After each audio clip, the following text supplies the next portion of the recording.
नमस्कार दोस्तों।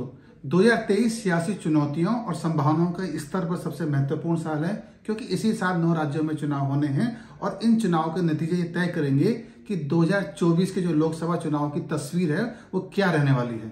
सबकी नजर राजस्थान पर है, क्योंकि राजस्थान में इसी साल विधानसभा के चुनाव है और यहाँ का जो सियासी तापमान है वो तेजी से बदल रहा है।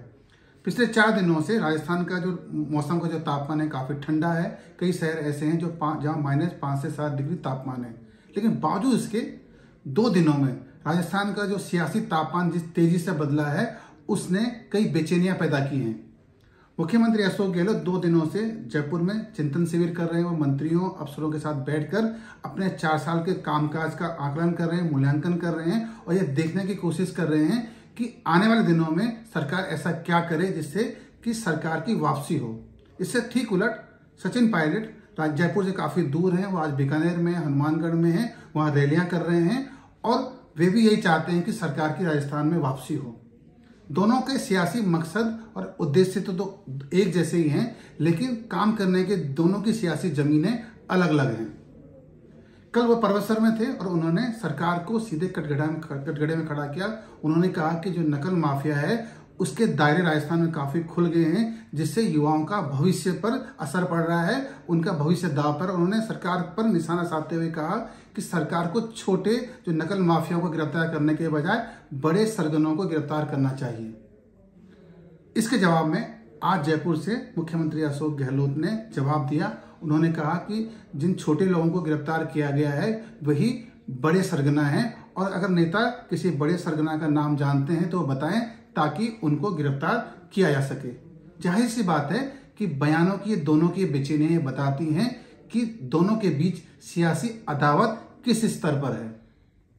कल सचिन पायलट ने परबतसर से एक और सियासी संदेश जयपुर भेजा। उन्होंने कहा कि जो 2013 में जब सरकार 21 सीटों पर सिमट गई थी, उसमें मुख्यमंत्री अशोक गहलोत थे, तो उनको कांग्रेस अध्यक्ष की जिम्मेदारी दी गई। उन्होंने जमीन पर काम किया, नई कांग्रेस बनाई, कार्यकर्ताओं से मिलकर राजस्थान की कांग्रेस की वापसी कराई।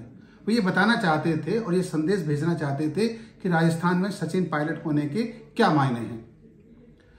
राजस्थान में 2023 में विधानसभा चुनाव हैं, दिसंबर में नतीजे आएंगे, काफी कम वक्त बचा है, लेकिन मुख्यमंत्री अशोक गहलोत और सचिन पायलट के बीच जो बयानों के जो वार हैं, जो सियासी गर्मी है, वो इस कदर है कि अगर दोनों के बीच जल्द युद्ध विराम नहीं किया गया तो स्थिति काफी विस्फोटक हो सकती है। सचिन पायलट जब से पंजाब से लौटे हैं, राहुल गांधी से मिलकर लौटे हैं, कि उनके तेवर काफी बदले हुए हैं और वे अचानक से जमीन पर जाकर लोगों से मिल रहे हैं, रैलियां कर रहे हैं और उनकी आने वाले कुछ दिनों में राजस्थान के अलग अलग शहरों में रैलियां हैं और इन रैलियों की भीड़ के जरिए वे मुख्यमंत्री अशोक गहलोत को सीधे चुनौती देना चाहते हैं। मुख्यमंत्री अशोक गहलोत मुख्यमंत्री के तौर पर काम कर रहे हैं, वो बजट की तैयारी कर रहे हैं। वे ऐसा ऐतिहासिक बजट बनाना चाहते हैं जिससे कि सरकार की वापसी हो और वे इस बार बजट को इस तरीके से बनाना चाहते हैं कि ऐसा कभी बजट बना ही ना हो।